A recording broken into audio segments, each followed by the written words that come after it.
नमस्कार दोस्तों, उम्मीद करता हूँ आपकी तैयारी अच्छी चल रही होगी।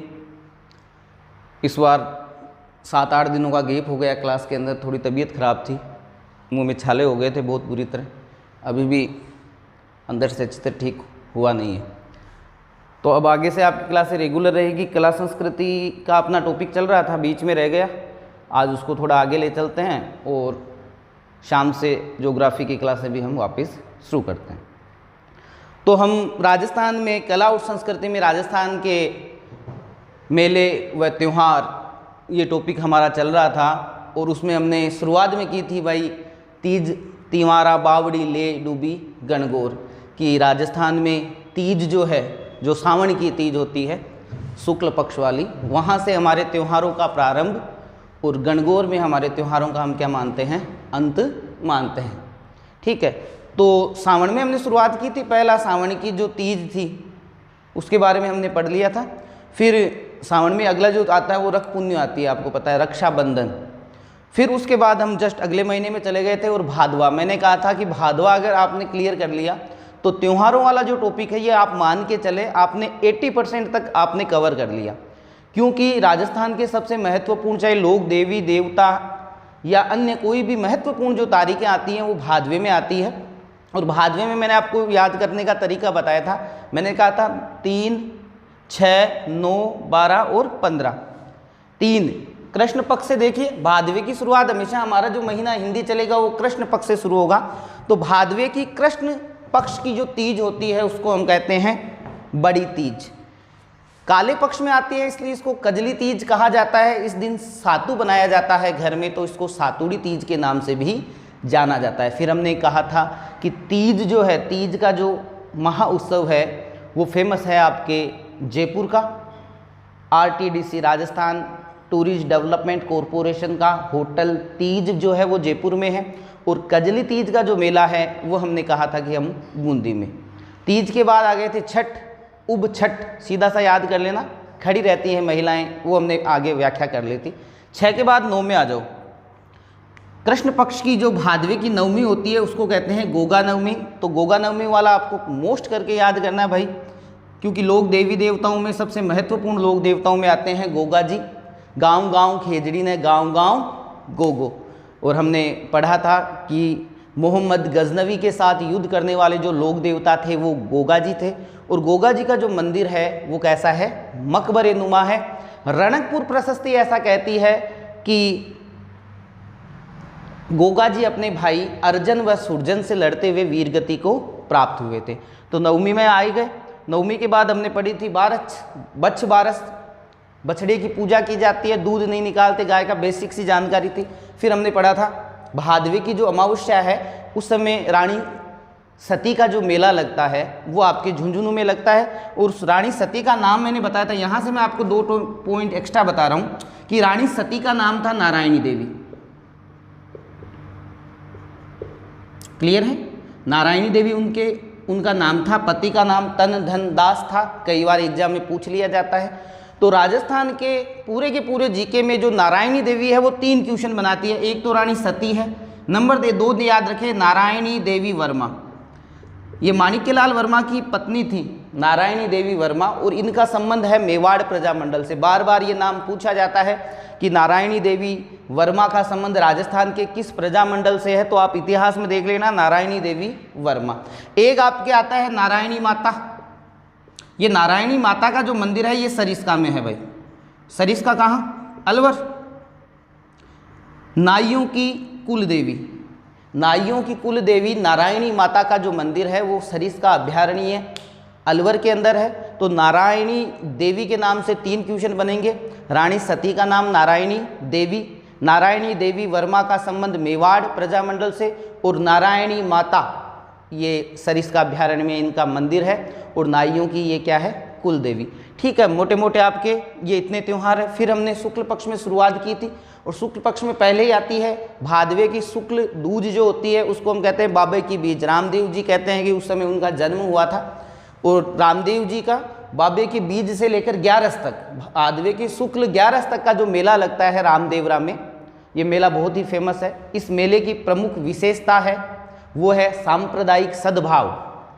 रामदेव जी के मेले की प्रमुख विशेषता है सांप्रदायिक सद्भाव, और रामदेव जी मेले का प्रमुख आकर्षण है 13 ताली नृत्य। फिर मैंने आपको वहाँ बता दिया था 13 ताली नृत्य का जो जन्म है पदरला गांव पाली, ठीक है। और जैसलमेर का ये फेमस नृत्य माना जाता है, 13 मंजीरों के साथ किया जाता है, मुख्य रूप से महिलाओं के द्वारा ये नृत्य किया जाता है। तो रामदेव जी का हमने उस समय काफ़ी पढ़ लिया था, नेजा वगैरह मैंने आपको बता दिया था, थोड़ा आप वापस रिवीजन कर लेना। गणेश चतुर्थी आती है भादवे की शुक्ल चतुर्थी।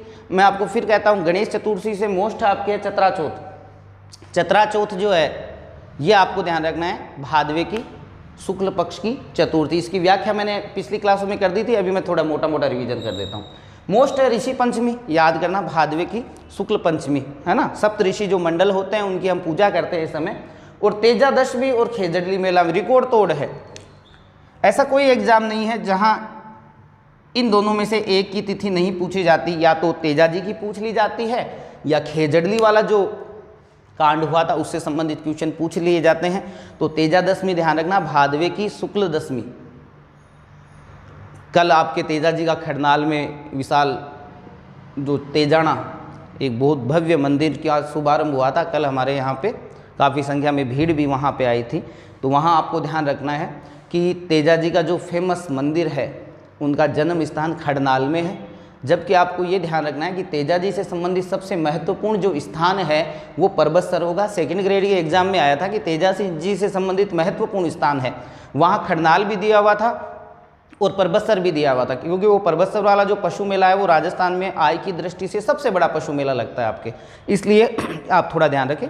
धोड़िया गोत्र के जाट थे तेजा जी, और लांछा गुजरी की गायों को मेर के मीणाओं से, आपको ध्यान रखना एग्जाम में लांछा गुजरी नहीं आएगा, आपसे पूछा जाएगा मेर के मीणाओं से गायों को छुड़ाते हुए वीर गति को प्राप्त होने वाले लोक देवता वो है तेजाजी महाराज। इनके जो पुजारी होते हैं उनको घोड़ला कहा जाता है, ठीक है ना।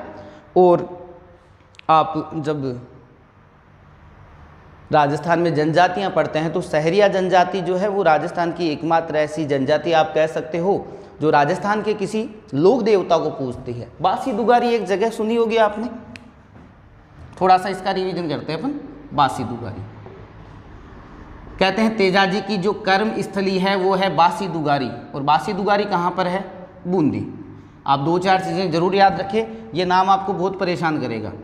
बासी दुगारी जो है ना वो आपको ध्यान रखना है, तेजाजी की कर्म स्थली, और ये जो मंदिर है वो कहाँ पर है? आपके बूंदी में है तेजाजी का। सहरिया जनजाति के पूज्य देवता है। आपके बासी दुगारी से संबंधित ज़्यादा महत्वपूर्ण दुगारी नाम आएगा। अभी हाल ही के एक एग्जाम में पूछा गया था कि दुगारी जो चित्र शैली है वो किस चित्र शैली की उपशैली है। नो डाउट आपके दुगारी है कहाँ? बूंदी में, तो ये बूंदी की क्या है? उपशैली है। थोड़ा सा जरूर देख लेना, तो ये दुगारी वाला इतना क्लियर कर लेना तेजाजी। फिर हम खेजड़ली में आए थे, खेजड़ली वाला मेला आपको पता ही है, अमृता देवी बिश्नोई वाला। अमृता देवी बिश्नोई मैंने कहा था उनकी 3 पुत्रियों के नाम जरूर याद रखना, आसू, रत्नी, भागू। ये एक नया क्वेश्चन है, आसू, रत्नी और भागू अपनी 3 बेटियों के साथ पेड़ों को बचाते हुए 1730 ईस्वी की बात है। अभय सिंह जी उस समय मारवाड़ के शासक, गिरधरदास भंडारी वो सेनापति।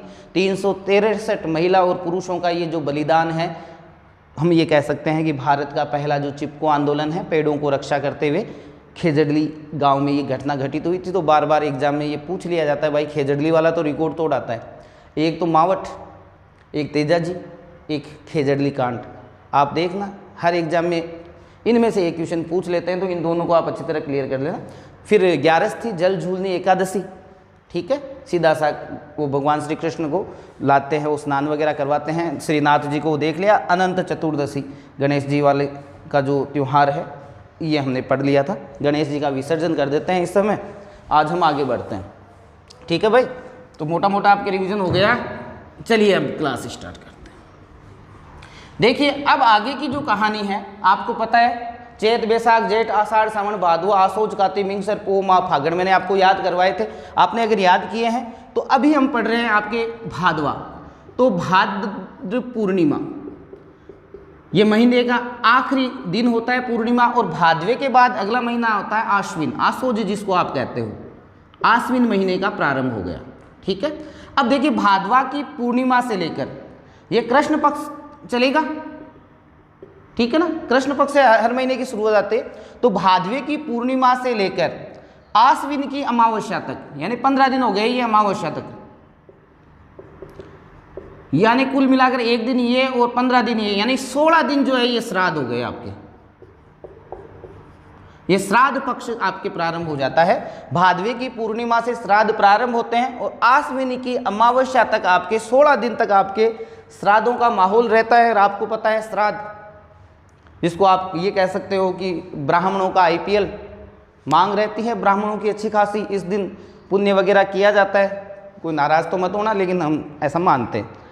और इस समय तो आपको पता है ना, देखिए कई चीज़ें ऐसी हैं कि वास्तव में हमारा जो हिंदू धर्म के अनुसार हम चलते हैं, हम देखते हैं कि कौवे हर दिन, हमारे जैसे हमारे तो ग्रामीण सभ्यता है, तो हमारे यहाँ पे तो कौवे हमेशा पेड़ों के ऊपर आराम से मिल जाते हैं। लेकिन जब ये श्राद्ध पक्ष शुरू होता है ना, तो पता नहीं ये कौवे कहाँ चले जाते हैं। राम में जाने, बड़े मुश्किल से हाथ जोड़ जोड़ के कम से कम 50-60 बार कुछ बोल लें तो कोई एक आधा कौवा आए तो आए, अन्यथा कौवे मिलते ही नहीं है 16 दिन। तो ये श्राद्ध पक्ष शुरू हो जाता है आपके। और श्राद्ध पक्ष का ध्यान रखना, ये भादवे की पूर्णिमा से लेकर आश्विन की अमावस्या तक 16 श्राद्ध होते हैं।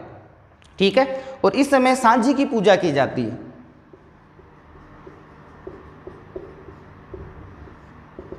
ध्यान रखें, सांझी क्या होती है? गोबर से और मिट्टी से आपके घर में कुछ आकृतियां बना ली जाती है, जिसको हम सांझी कहते हैं। और सांझी की जो, ध्यान रखें, ये सांझी भी 16 पूजी जाती है, सांझी की पूजा की जाती है। क्लियर है ना? ध्यान रखें, सांझी जो है कहते हैं कि पार्वती जी का ही रूप माना जाता है, शिव और पार्वती से संबंधित है। तो सांझी की कन्याओं के द्वारा क्या की जाती है, यहाँ पे पूजा की जाती है। ठीक है भाई, अब देखें केले की सांझी, मतलब पूरे के पूरे केले के द्वारा, जो केले के पत्तों के द्वारा सजा के जो सांझी बनाई जाती है, ये नाथ द्वारा की फेमस है। और नाथ द्वारा आपको पता है वल्लभ संप्रदाय की सबसे बड़ी पीठ जो है वो राजसमंद में। फिर एक रिवीजन करना, मैं हमेशा कहता हूँ इसका, आप ये नाम याद रखें, सिहाड़। एग्जाम में देखना आप, आने वाले क्वेश्चन में पूछा जाएगा सिहाड़ का संबंध राजस्थान के किस संप्रदाय से है। ये वल्लभ संप्रदाय का पहले नाम था सिहाड़। ठीक है, ये गांव था ना, ये सिहाड़ था। मैं इसके बारे में थोड़ा आपको बता देता हूँ कि औरंगजेब जब मूर्तियाँ तोड़ रहा था, ठीक है, तो वहाँ वृंदावन से एक दामोदर जी नाम से थे, वो ये मूर्तियाँ लेकर यहाँ आए। और उस समय आप सेकेंड ग्रेड की तैयारी कर रहे हो, फर्स्ट ग्रेड की कर रहे हो, अपने महाराणा राज सिंह जी हैं, वो पूरे के पूरे टॉपिक है, उनके बारे में आप पढ़ोगे। तो वहाँ जब हम पढ़ते हैं तो महत्वपूर्ण टॉपिक है, दोनों में काम आएगा। तो ये औरंगजेब से भाग के आते हैं राज सिंह जी के पास, राज सिंह जी दामोदर जी को सहारा देते हैं और कहते हैं चलिए ठीक है। उनकी मुलाकात होती है राजसमंद के आसपास के एरिया में, और कहते हैं चलिए उदयपुर चलते हैं और वहाँ पर इन मूर्तियों को स्थापित करते हैं। तो श्रीनाथ जी की जो फेमस मूर्ति थी, जो बाल स्वरूप है भगवान श्री कृष्ण का, छोटे बचपन वाला जो स्वरूप है, वो मूर्ति रथ के ऊपर रख दी जाती है और वो उदयपुर या चित्तौड़ के लिए वहाँ से होते हैं रवाना। अब जैसे ही राजसमंद में थोड़ा सा आगे की तरफ बढ़ते हैं, एक गाँव आता है, उस गाँव का नाम था सिहाड़। उस सिहाड़ गांव में जाते ही वो रथ जो है वो कीचड़ में फंस जाता है। बड़े प्रयत्न करने के बाद भी वो रथ वहाँ से निकलता नहीं है। तो रथ नहीं निकलता है तो सब लोग यही कहते हैं कि भगवान की यही इच्छा है कि ये इसी गांव में विराजना चाहते हैं। तो वो गांव था सिहाड़, वहाँ पे श्रीनाथ जी की मूर्ति स्थापित कर दी गई। इतना फेमस हो गया कि उस गाँव को फिर नाम ही दे दिया गया था आपके श्रीनाथ जी के कारण, नाथ द्वारा के नाम से जाना गया। अब आप खुद सोचो, कोई मूर्ति आप लेके आए हो या आपके पास अभी तुरंत कोई मूर्ति आ जाए तो तुरंत तो मंदिर बनता नहीं है। तो ले जाकर इस मूर्ति को, श्रीनाथ जी की मूर्ति को क्या किया गया, एक बड़ी सी हवेली में स्थापित कर दिया गया। इसीलिए वल्लभ संप्रदाय में मंदिर को क्या कहते हैं, हवेली कहते हैं, क्योंकि ये मंदिर नहीं था, क्या कर दिया गया, हवेली। तो हवेली में स्थापित करने के कारण इनको कहा गया भाई कि मंदिर को ये क्या कहते हैं, हवेली कहते हैं, और दर्शन को कहते हैं झांकी। वल्लभ संप्रदाय वाले श्रीनाथ जी की मूर्ति को स्थापित किया। अब सीधी सी बात है, एकदम का तो कोई डेकोरेट होगा नहीं, तो पीछे की तरफ क्या किया कि उन्होंने भगवान श्री कृष्ण के बचपन की जो लीलाएं थी ना, गोवर्धन पर्वत को धारण करना, गायों को चराना और असुरों का संहार करना, माता यशोदा का जो वात्सल्य प्रेम था भगवान श्री कृष्ण के प्रति, उनके चित्र कपड़े के ऊपर बनाकर और भगवान श्री नाथ जी की मूर्ति के पीछे की तरफ उसको डिज़ाइन कर दिया गया। तो पीछे की तरफ लगाई तो बन गई पिछवैयाँ, और पिछवैयों का जो प्रमुख विषय है वो भगवान श्री कृष्ण की बाल लीलाएं हैं, ये ध्यान रखें। भगवान श्री कृष्ण को बालक रूप में पूजने वाला जो संप्रदाय है वो है आपके कौन सा संप्रदाय? वल्लभ संप्रदाय। फिर आप सुने वल्लभ संप्रदाय में मंदिर को क्या कहते हैं? हवेली। और दर्शन को क्या कहते हैं? झांकी। 8 बार दर्शन करते हैं। मंदिर को कितनी बार सजाते हैं? 8 बार। ठीक है, तो अष्ट झरोखा जो दर्शन है वो उसका संबंध वल्लभ संप्रदाय से है। और इनके प्रचार के लिए एक अष्ट छाप मंडली बनी। देखो 8 के नाम जो आ जाए ना, अष्ट छाप मंडली या अष्ट झरोखा दर्शन, दोनों ही वल्लभ संप्रदाय से है। तो भजन वजन करने के लिए विठल दास जी के नेतृत्व में एक मंडली बनी थी, अष्ट छाप मंडली। अष्ट छाप मंडली भी 2nd ग्रेड के एग्जाम में पीछे पूछा गया था कि संप्रदाय से संबंधित है, तो ये वल्लभ संप्रदाय। तो वल्लभ संप्रदाय वाले क्या करते हैं कि ये केले के जो पत्ते होते हैं उससे पूरे के पूरे मंदिर को ढक देते हैं, सजा देते हैं, तो उसको कहते हैं केले की सांझी। अब ध्यान रखें, क्योंकि चीज़ तो एक ही है। एग्जाम में पूछा जाता है कि केले के वृक्षों का सर्वाधिक जो चित्रण है वो किस चित्र शैली में किया जाता है? तो केले के पत्तों का या केले के वृक्षों का सबसे ज़्यादा जो चित्रण होगा वो नाथ द्वारा चित्र शैली में होगा। कमला इलायची अभी वीडियो में आया था, वहाँ की जो फेमस चित्रकार है उसका नाम है कमला, एक का नाम है इलायची। बड़े प्यारे प्यारे नाम है, कमला इलायची।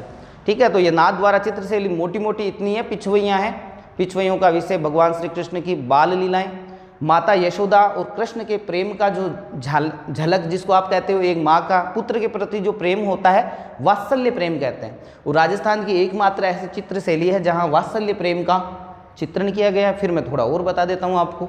आपने अगर भगवान श्री कृष्ण की कृष्णा चलती है अपने टीवी पे, अभी लॉकडाउन में चली थी, अगर आपने देखा होगा तो भगवान श्री कृष्ण को मारने के लिए कंस के द्वारा बार बार राक्षस भेजे जाते हैं और हर राक्षस को भगवान कृष्ण क्या करते हैं? मार देते हैं छोटे रूप में ही। जब भगवान कृष्ण उस राक्षस को मारते हैं तो आपने अगर कृष्णा देखी है तो आप देखोगे कि आकाश में देवता क्या करते हैं? फूलों का बारिश करते हैं, फूलों की। तो आकाश में देवताओं का अंकन, मैं जो आपको बताने जा रहा हूँ ना, आकाश में देवताओं का जो अंकन है वो नाथ द्वारा चित्रशैली की प्रमुख विशेषता है। नाथ द्वारा चित्रशैली, इससे ज़्यादा आने वाला कुछ है नहीं। तो नाथ द्वारा चित्रशैली, श्रीनाथ जी का ध्यान रखें। सिहाड़ गांव है, केले की संध्या यहाँ की फेमस है। एक है मच्छिंद्रनाथ का मंदिर, ये उदयपुर में है।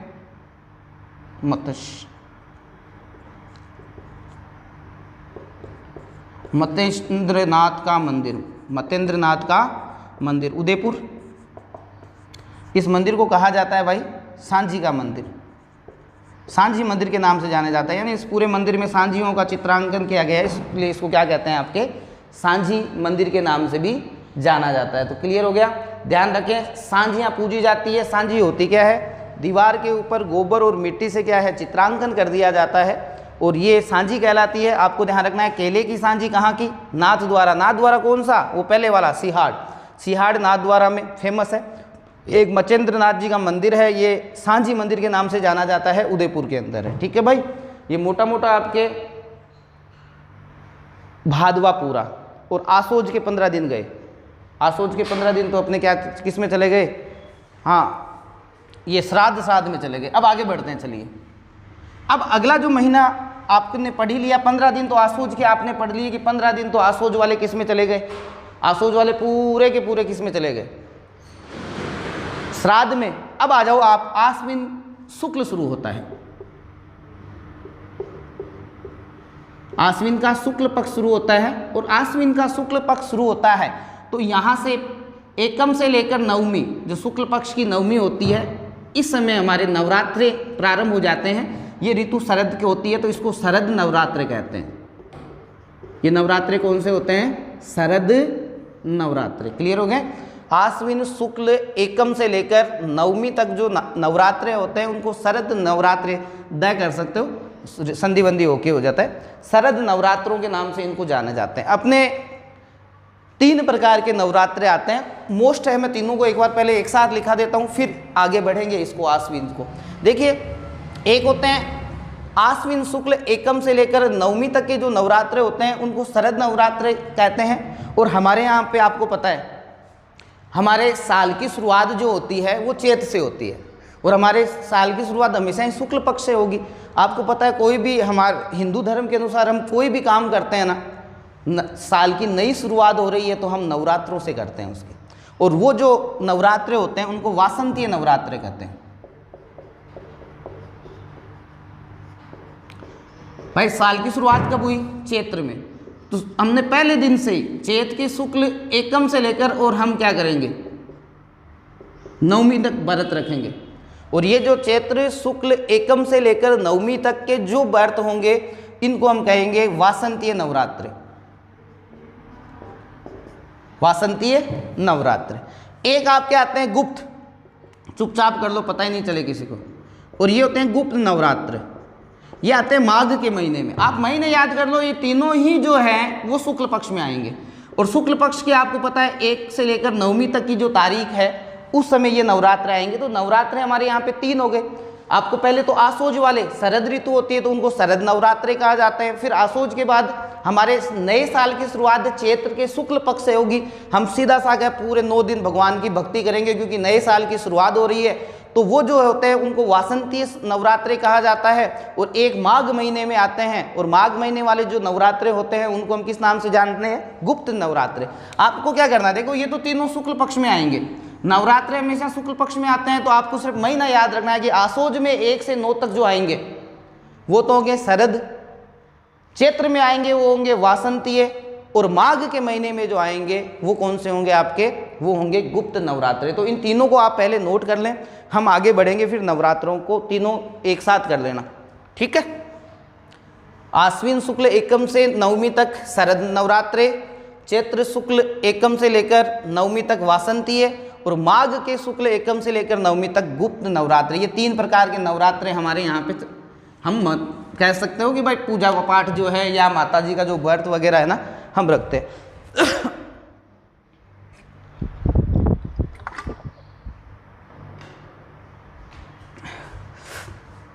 अब देखिए नवरात्रों में शुरुआत होगी, 9 दिन तक पूजा पाठ चलेगा। अगला आएगा दुर्गा अष्टमी, इसी में चलेगा अष्टमी। ये दुर्गा अष्टमी का जो पर्व है ये आपके पश्चिमी बंगाल में जो सबसे ज़्यादा धूमधाम से मनाया जाता है, ये दुर्गा अष्टमी वाला पर्व यहाँ पे होता है। होम बहुत ज़्यादा होते हैं इस समय, होमाष्टमी कहते हैं इसको। होम तो जानते हो ना, घर के अंदर हम करते हैं ना जो होम वगैरह, तो होमाष्टमी के नाम से भी इसको जाना जाता है, ठीक है। फिर नवमी ले लो, इसको कहते हैं महानवमी। आपसे पूछ ले महानवमी कब आती है? फेमस जो नवरात्रे है ना भाई वो यही है। इसके बाद आपको पता है दीपावली आती है ना। 9 नवरात्रा, दशहरा जो होता है ना दशहरा, तो ये फेमस जो है जो सब लोग अच्छी तरह व्रत वगैरह करते हैं वो है आश्विन वाले, इसलिए इस नवमी को कहते हैं महानवमी। और ये महानवमी आपको पता है कि आसोज की शुक्ल पक्ष की नवमी आएगी। और दसरा हो, ये अगला जो है 10वीं के दिन 9 दिन के नवरात्रे पूरे, अगले दिन रावण का दहन कर दो तो क्या हो जाएगा आपके दशहरा। दशहरा जो आता है जिसको आप विजय हुए थे भगवान श्री कृष्ण, विजयादशमी कह दो आप इसको। ये विजयादशमी के दिन आपको ध्यान रखना है, दशहरा रावण का दहन होता है। और इस दिन, इस विजयादशमी के दिन आपके एग्जाम में पूछा जाता है कि खेजड़ी और हथियारों की जो पूजा की जाती है वो दशहरे के दिन की जाती है भाई, विजयादशमी के दिन। विजयादशमी के दिन किसकी पूजा की जाती है? आपके खेजड़ी। मोस्ट है, एग्जाम में आता है, आपको पता होगा, आपने अगर पिछले एग्जाम के पेपर देखे होंगे तो बार बार ये एग्जाम में पूछा जाता है कि विजयादशमी के दिन किसकी पूजा की जाती है? खेजड़ी की। खेजड़ी के अलावा हथियारों की भी हम क्या करते हैं? पूजा। रावण का दहन हुआ था, सबको ध्यान में है इस चीज़ को। इस दिन लीलटास पक्षी जो होता है, ली बड़ी करते हैं, इस नीलटास पक्षी का जो दर्शन, नीलकंठ पक्षी कहते हैं इसको, है ना। नीलकंठ भगवान शिव, नीला है कंठ जिसका, नीलकंठ भगवान शिव। तो ये नीले कंठ का ये पक्षी होता है, हम मारवाड़ी में इसको लीलटास कहते हैं, और वैसे नीलकंठ पक्षी के नाम से जाना जाता है। किंगफिशर जो बियर आती है ना, किंगफिशर, अंग्रेजी में उसको किंगफिशर कहते हैं। वो चिड़िया जो है उसको शगुन चिड़िया कहते हैं, लीलटास। अब देखिए बड़े अचंभे की बात, कई बार सोचते हैं तो दिमाग काम नहीं करता कि ये लीलटास पक्षी आप रोज़मर्रा में हमेशा आप देख सकते हो, आपको आराम से दिखाई दे देते हैं आसपास। हमारे यहाँ पे बहुत सारे पक्षी हैं, लेकिन दशहरे के दिन गायब रहते हैं। अब पता नहीं दशहरे के दिन इनको क्या कोई शगुन आता है या पता नहीं है, शगुन चिड़िया भी कहते हैं ना इसको, तो ये दशहरे के दिन दिखाई नहीं देते भाई, बड़ी विचित्र बात है। बाकी आप देख सकते हो जैसे श्राद्ध में कौओं को देखना मुश्किल हो जाता है, और ये हमारी सबसे बड़ी ये प्राकृतिक देन मान लो आप, ईश्वर का ये एक चमत्कार मान लो कि लीलटास पक्षी को इस दिन आप बड़ी मुश्किल से देख पाते हो।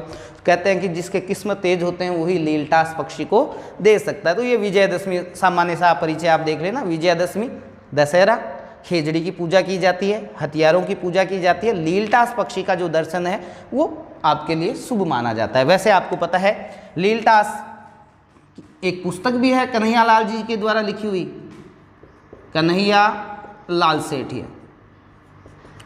हमसे जस्ट 40 किलोमीटर दूर एक जगह है जिसका नाम है सुजानगढ़, और मेरे कई मित्र भी सुजानगढ़ में रहते हैं। सुजानगढ़ आता है चूरू के अंदर। तो कन्हैया लाल सेठिया जी सुजानगढ़ के थे, और राजस्थान का मैं ही मानता हूँ कि भाई सबसे फेमस जो लेखक है वो कन्हैया लाल सेठिया।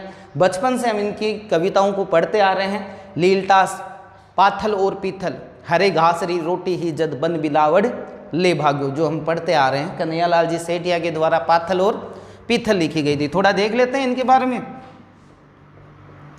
पाथल व पीथल, इसमें पाथल तो प्रताप थे और पीथल किसको कहा गया था, ये पृथ्वीराज राठौड़। तो पाथल और पीथल जो लिखी गई है वो भी कन्हैया लाल सेठिया के द्वारा लिखी गई है। इसके अलावा एक आपके और एक कविता चलती है, पाथल और पीथल, लीलटास, एक है धर कूंचा और धर मंजला, ये मोस्ट है भाई, बाकी तो आ चुकी है। धर कूंचा धर मंजला, धर कूंचा भाई धर मंजला, ये छोटी क्लासों में हमें गुरुजी जो है वो काफ़ी इन कविताओं का पाठन करवाते थे। तो ये आपके कन्हैया लाल सेठिया के द्वारा जो लिखी है ना, ये फेमस 5-4 किताबों के आप ध्यान रखना। एक तो लीलटास देख लो, लीलटास के अलावा पाथल और पीथल, धर कूंचा धर मंजला, ये भी आप देख लेना।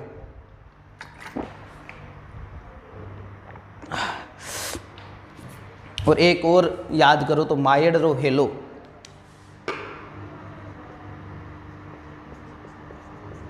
फेमस किताबों में ये किताबें हैं। इस किताब की संभावना मुझे लग रही है इस बार आ सकती है, क्योंकि पाथल और पीथल तो मैं नहीं बताता तो भी आपको याद थे। लीलटास तो बहुत बार आ चुकी है। धर कूंचा और धर मंजला ये आप देख लेना, और एक मायड रो हेलो। तो ये विजयदशमी तक हमने पढ़ लिया भाई, ठीक है। अब अगला जो इस महीने का आखिरी त्यौहार है आसोज की पूर्णिमा। शरद महीना है तो इसको शरद पूर्णिमा कह देते हैं हम।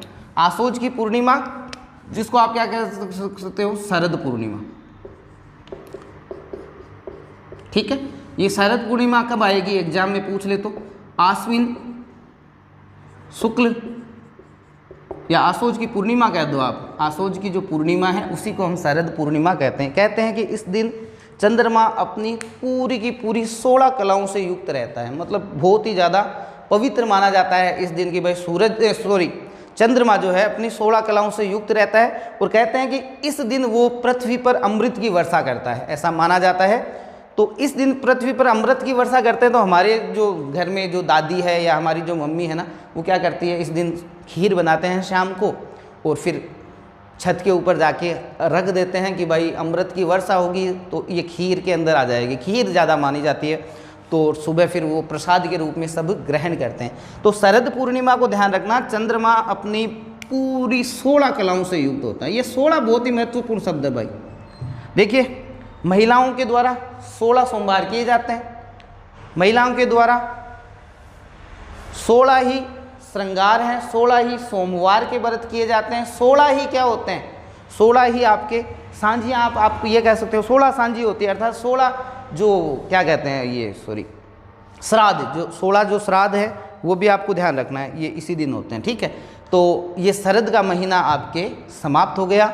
अगला जो महीना आएगा वो कार्तिका। तो आज कई दिनों के बाद क्लास ली है, थोड़ा मुंह में भी दर्द है। अब ज्योग्राफी की क्लासें जल्दी शुरू करेंगे। चैनल को लाइक, शेयर एंड सब्सक्राइब जरूर कर दें। धन्यवाद।